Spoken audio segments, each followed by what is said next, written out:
My name is Bill Pascrell Jr.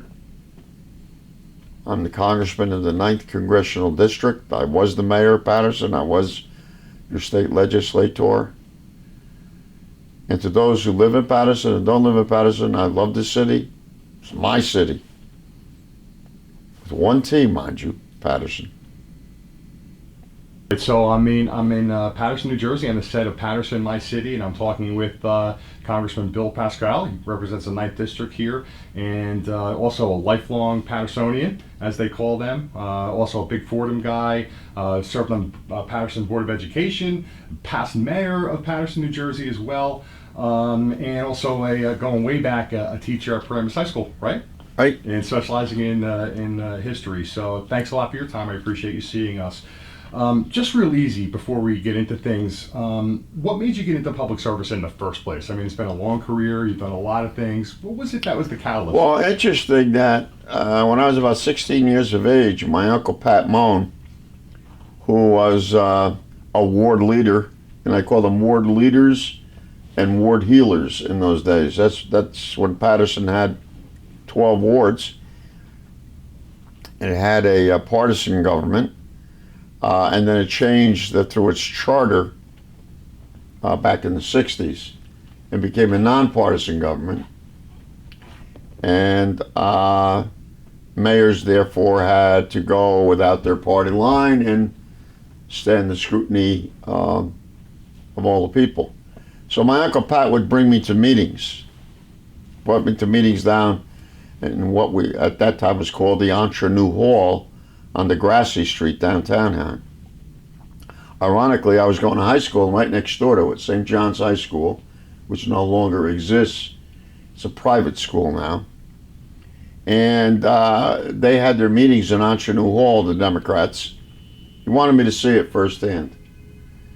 And the first meeting he took me to, he said to me, I'm going to put you in a chair, and I want you to stay there because there might be some problems tonight.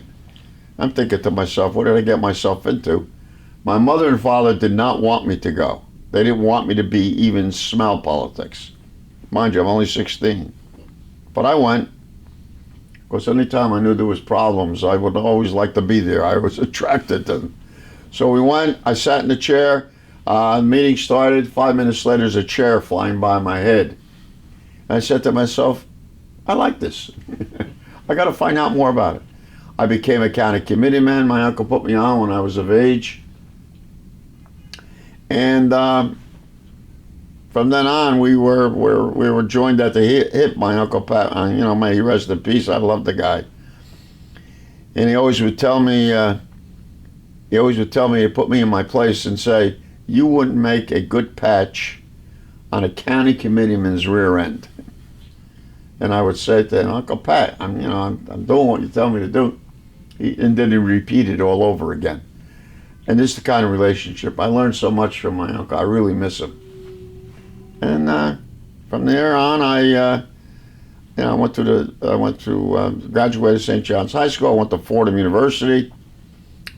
I wanted to be a baseball player all my life. I still do, at my age. You were only a 125-pound catcher, though, in high school, right? 125-pound catcher. Did that hurt, or?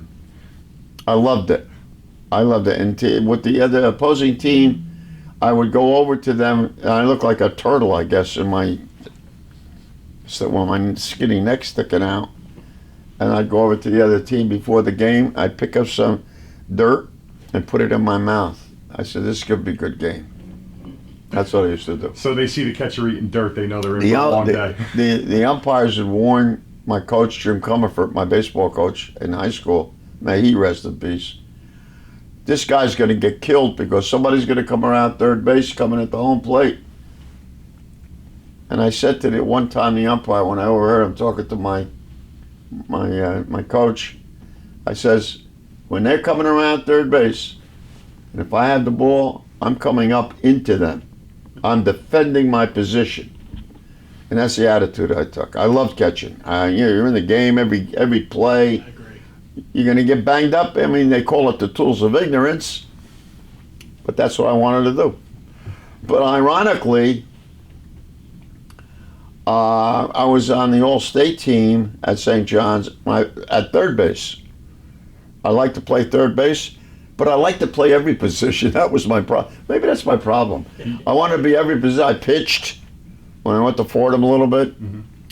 I coached under the great Jack Coffey. He was a great mentor and great coach, great human being. My father and mother helped me out my first year. I worked while I was going to college. I worked at the A&P down in South Patterson, the warehouse store. And I would come home late at night from Fordham, 7, 8 o'clock, and I'm usually on a Thursday night, Friday night. I'd get off the train, walk up to the store, and work for a couple of hours. They let me choose my own hours. That's I earned my money, got through Fordham, went to graduate school, went into the service, served my country, the greatest country in the world. And I was deciding what I was going to do. And then I graduated college, and my mother and father had it all planned since they only went to the 6th grade. And my father said to me that, look, you're going to be the first one of the family that's graduated high school. Everyone's going to go to college. Well, I want you to be a lawyer. I need a lawyer. Sometimes the mother, but the neighborhood needs a lawyer. I mean, this is when neighborhoods were neighborhoods. And you'll be the first one to graduate. So my father had this great plan in the sky that when I graduated Fordham, undergraduate, I would go to law school and become a lawyer. Right after I graduated Fordham, I applied to law school, was accepted to law school, and I had to sit him down in the middle of the summer and say, Dad, I am not going to go to law school. And my father, he almost had tears in his eyes. He worked for the railroad, no formal education, swept out the offices. I used to say, my father works in an office for the railroad. And all my uncles worked for the railroad, pick and shovel. My father worked in the office, sweeping, of course. But my father, a self-made man, worked his way up from sweeping out offices right through the chain and became the head of the Tariff Bureau for the entire Erie-Lackawanna Railroad. I mean, you don't know how proud I was of my father. I still am. But I remember my father during the Second World War going to a second job after he worked at the railroad, as he's working his way up, and working on the docks. I remember that as a kid. I had him coming home and eating supper at 10 o'clock at night. So my father knew nothing but work. He worked for 47 years for the railroad. It was a hard life then. I'm sorry? It was a hard life then. It was tough. No complaints, just do it. Absolutely. And I grew up in South Patterson. So I didn't go, and then when I told him on that day, I remember that I could picture the day right now. Okay, my father's sitting at the end of the Italian porcelain table in the kitchen, and I'm sitting at the end of the table. Dad, I'm not going to go to law school. I'm going to go to graduate school. And my father said, well, are you going to go for your master's degree? And I said, yes, Dad. You got the picture. And he said, I remember him going like this. In other words, he wasn't finished. What are you going to get your master's degree in? And I said, I'm saying to myself, I'm going to tell my father what I'm going to tell him now. I don't want my father to have a heart attack. And I looked at my father and I said, I'm going to get my master's in philosophy. And my father got up at the end of the table, threw his hands into the air, and he said, what the hell did I raise? It was the best move I ever made. I had to take the exam in 3 languages. I taught at Fairleigh Dickinson philosophy when I was still in my 20s after I came out of the service. So that's the story of my life. So I ran for mayor in 1990 when the mayor passed away. Nobody gave me a chance. I got more votes than all the other candidates. I went to graduates. I worked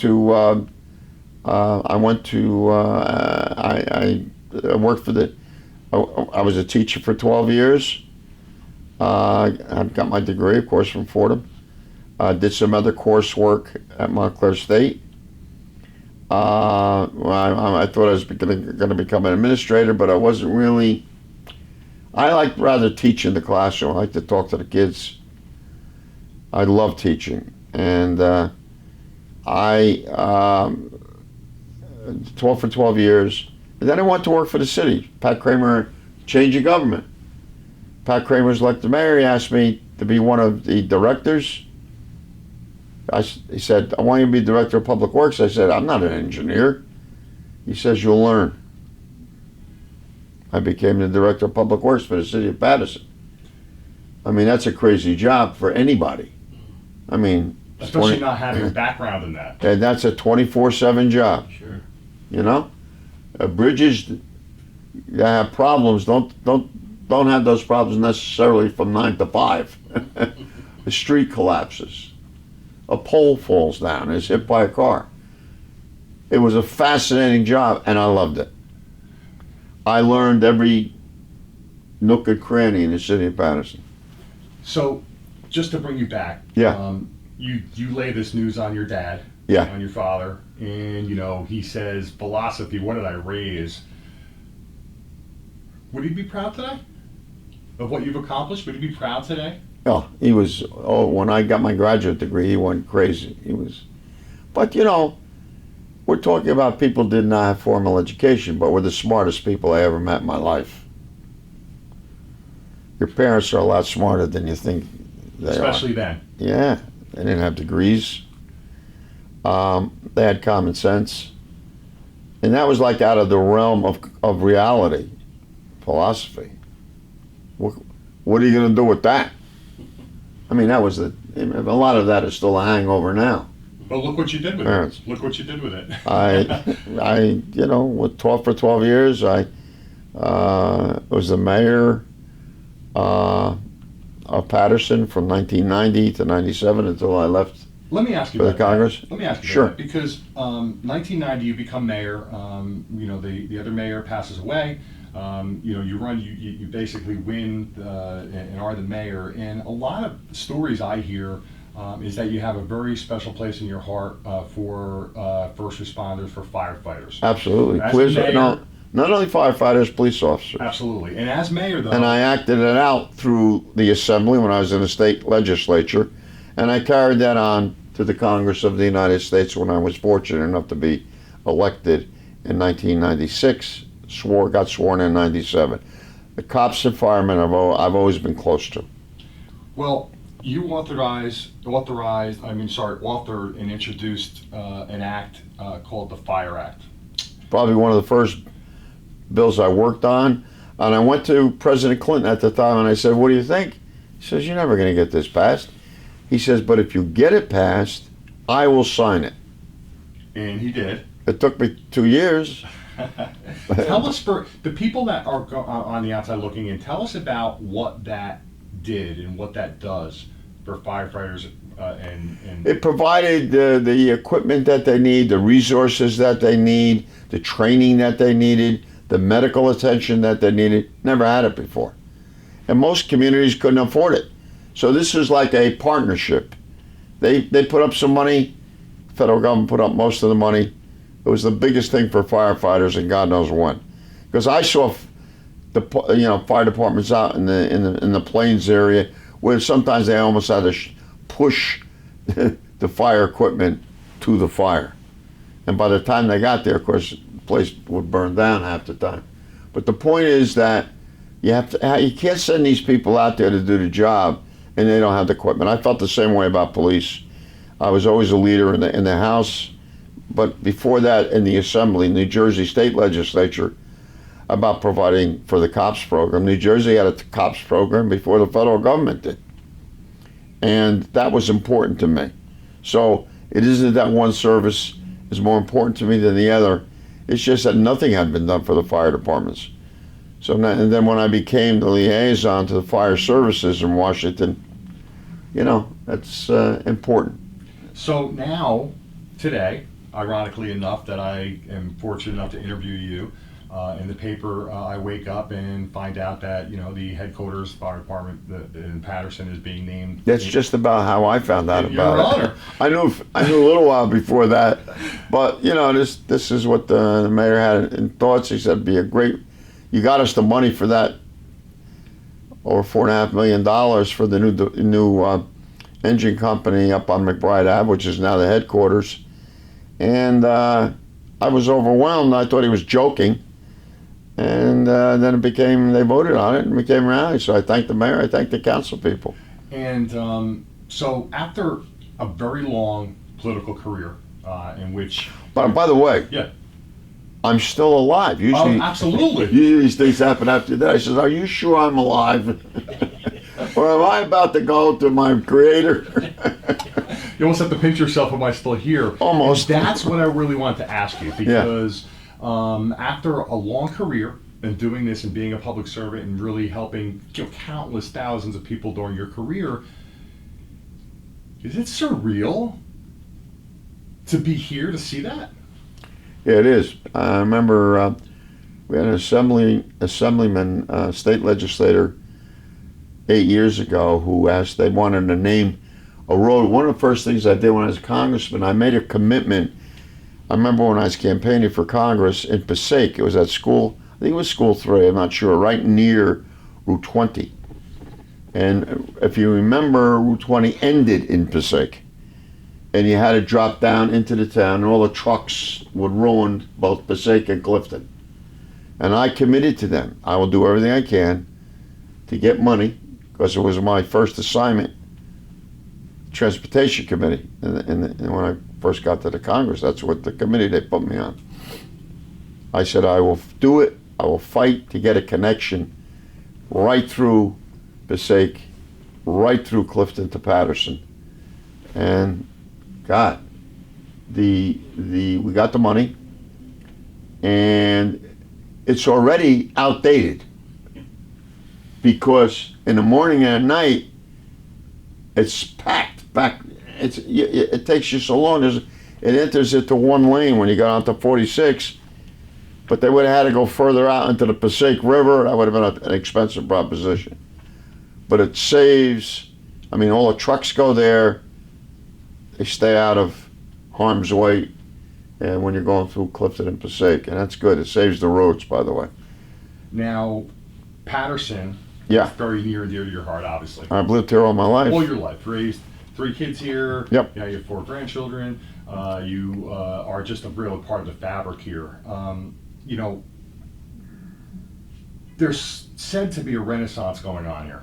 There's said to be, a trending upward. There, Patterson has always been a town, a city. We've had some, issues here. Sometimes we seem Got to some not, big issues. we seem to not be able to get out of our own Let way me tell you, sometimes. being Mayor of Patterson is not a day at the beach. So you have to have some resiliency, and you got to be able to take a punch. If you can't take a punch, stay home. Okay, do something else. Speaking of the mayor, look, I know you know him really well, and he's doing a great job. What's your opinion, though, of the direction of Patterson and where we're going? I think Andre Say is a stand-up guy. I never questioned his values. I mean, he ran for mayor a couple times, didn't make it. Not because he didn't understand, but you see things differently. Losing isn't bad once in a while. It puts you in your place, and you look and see, well, maybe I don't know all the answers. Or maybe I got to learn more. I'm learning all the time. I'm over 80 years of age. I'm learning.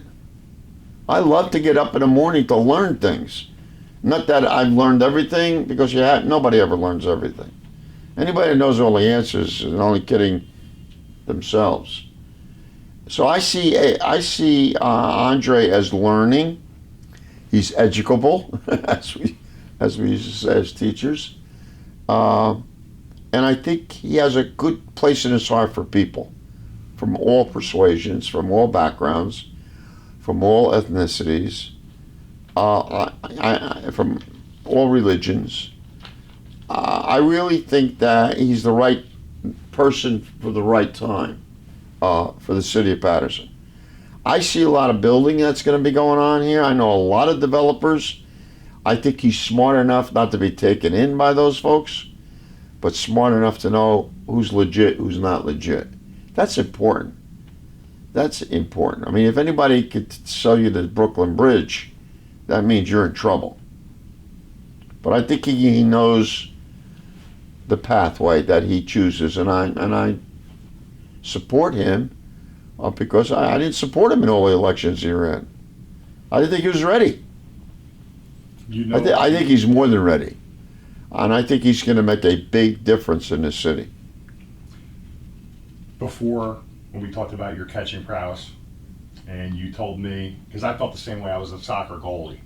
There you go. If you came in my crease, you paid the price to be there. Right. And I was defiant. Right. And that leads me to my question, because in Patterson, when I speak to people, they describe their city in the same way as you describe your home plate and as I've described my goalie box. The gritty city. With defiance, right? When gritty. they say my city, they say my city. That's right. What's that all about? Well, it's not in the drinking water. Patterson is a, what word could I use? Give me a second. Patterson is a contradiction. On one hand, if you look at the voting records, they vote pretty progressively, mostly Democratic. But let me tell you something. When I was the mayor, I found out something about my city. A lot of things about my city. And some of them startled me. So we're progressive when we vote, we're liberal when we vote, but try to change a street sign and put it in front of someone's house that didn't have one there before, and the world comes down. And that's good, because it keeps us on your toes. I just use that as an example. And when you're the mayor, you're supposed to see these things and perceive them. Now, you can't see everything, and you can't perceive everything. But you'll learn fascinating things about who the people are that you are governing. And I think that's very, very important. And I'll give you one more example if we have one moment. First, I made a promise when I was running for mayor I was going to redo the parks.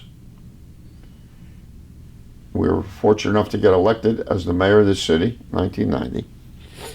We started out to do that after we put the cabinet together. But interestingly, we did the parks in the more rundown sections of the city. Now that's all well and good, but one day I go for a cup of coffee, I left the city hall, I go to Broadway in Patterson, to get 2 blocks away, get a cup of coffee just to walk. I used to do this a lot. And a buddy of mine, who I hadn't seen since the election, a buddy of mine's in there getting a cup of coffee too, and I went over, I said, "Hi, it's Harry, and Bill, how you doing?" I went back to where I was on the counter, and he came down to me.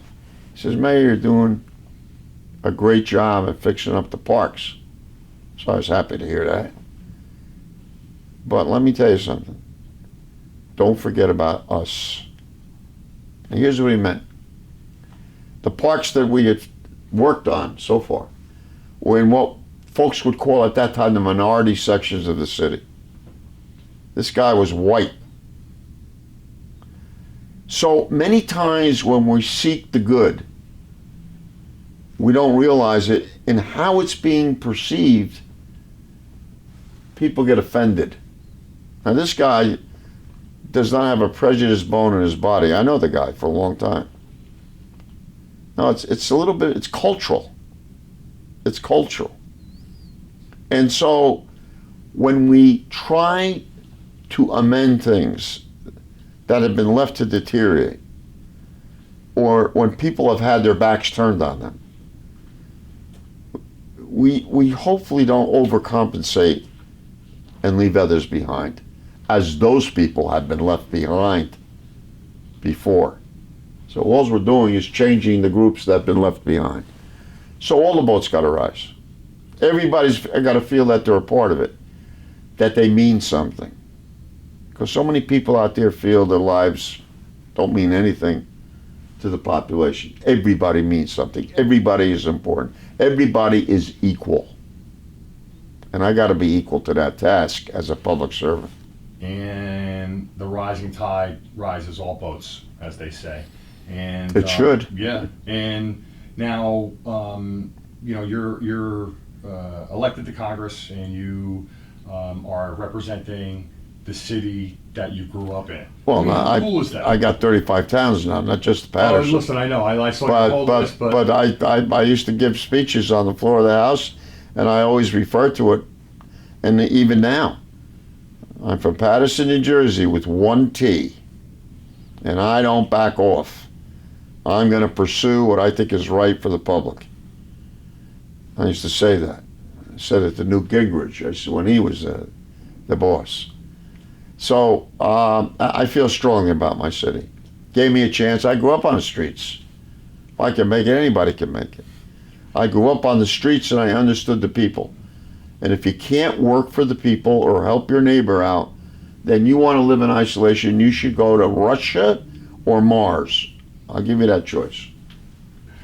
I don't like either one of those choices, Congressman, Oh, to be honest with you. But, so I ask this question to a lot of people who are administrative. I kind of put you in that position, in that light, because you guys tend to be taskmasters, right? Somebody comes to you with a cause or a problem, and you work on fixing it. You work on beautification. You said before yourself about making the playgrounds. A lot of the people I talk to, though, that are in that position and do that, they never really truly take a look back behind them to see It's automatic. what they've done. I want to know from If you're automatic, I want to know from you, though. Are you that, or are you the one to look back and just maybe take a little bit of enjoyment out of it? I look back, but keep moving forward. Don't get stuck in the past. Paterson has a great history, but you don't want to put purple ropes around the history, because then what you're doing is you're separating the old time from the new time. Maybe you never do that. You try to meld it in together. You try to crisscross, try to infuse, so that everybody feels at home, so you don't feel left out. And I think that this is very, very, very important. You learn this. That's why it's tough to run. A mayor was never elected president in this country. And we have a great guy that's running, he's mayor of South Bend. He's running for mayor right now, for president of the United States. You gotta have experience, though, because it's the best educator. I mean, there's only about 30 former mayors and council people in the Congress. That was an important part of my life, being as a mayor. Training, almost. Training is important. You don't hide under the desk. When you're the mayor, you can't hide. Even if you're a part-time mayor in small town. Mayor is the greatest job in the country. You hear everything. You know everything. You're in people's business. Sometimes you shouldn't be. You want to help people, almost like they live next door to you. They don't have to. You have that opportunity as mayor to get people to understand that have a faith in government and will deliver. But if you simply get it done, you don't look back how it sustains itself or how it maintains itself, because nothing does.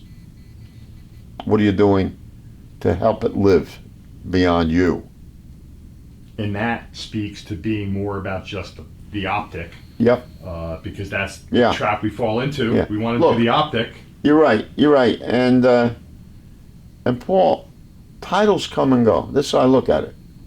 Titles come and go. It's who you are, it's your character, and that's for other people to judge too. Now, is everything going to be a bed of roses? No. Some people aren't going to like you. Some people are going to say you didn't work fast enough. People don't want to hear excuses that we had to get rid. Bring the bureaucracy into our times. They don't want to hear that. They want it done. I want instant pudding solutions. They're not out there often. Absolutely, and let's veer away. I'm almost I almost have all my questions. I so appreciate you answering them all. I know you're a busy guy. It's an honor to speak with you. I actually have a selfie I took with you at a conference a couple of years ago. I'm going to show you when the interview's over, because it was a great time as well. But if I can shift away from your Congress hat and come on to just as a citizen growing up in Patterson, I'd like to know what your favorite memory of growing up here is. One of my favorite memories is my mother putting me on a bus. We didn't have a car, and taking me downtown shopping with her. And I remember that. I remember walking through the downtown area. And I didn't get to see the falls until I was 10 years old. Now, Patterson's a small city. You know, you can almost walk to the falls from any place in the city. It might take you a little longer if you're out in the north section or the west section. It may take you a little longer if you live in South Patterson like I did. I didn't see the falls until I was 10, and my mother took me. She took me shopping, and then we walked up to the falls. And I couldn't believe that we were downtown, all of a sudden, at the falls. What the hell kind of a town is this? And that was what the attraction is. So Patterson was a destination. It can become a destination again for a lot of reasons. And I think, you know, we're pretty good at history in America. We give you dates, who's on whose side, et cetera, et cetera. We don't know anything about culture. We know very little. Gets us into trouble, this country. We don't want to know about other people. Yeah. And to see where their value systems and our value systems can come together. But Patterson is a microcosm. You know, I saw in 2016 the film Patterson. Great film, I thought. It got some good reviews. Driver was in the movie. He was the male star. And a lot of the scenes of Patterson, of course, I was familiar with. They shot most of it in Patterson. It was a great movie because he was a bus driver who loved to write poetry. Now, why is that such an oxymoron? It's not. A lot of truck drivers I know write poetry.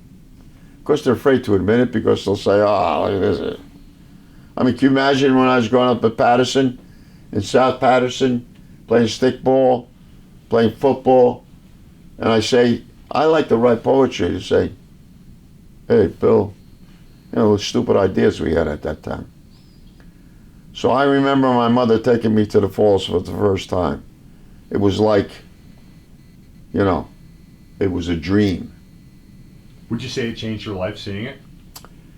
I fell in love with it, and I've always been concerned about it, and I worked hard to get it named a national park, which people thought I was nuts in trying to do also. And I like to take on the hard assignments.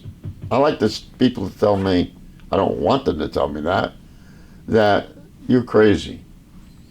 I wouldn't do this. I take on the hard assignments, and I try to accomplish something tangible, not words. right, not bumper not stickers. just the optic. Yeah, excuse me.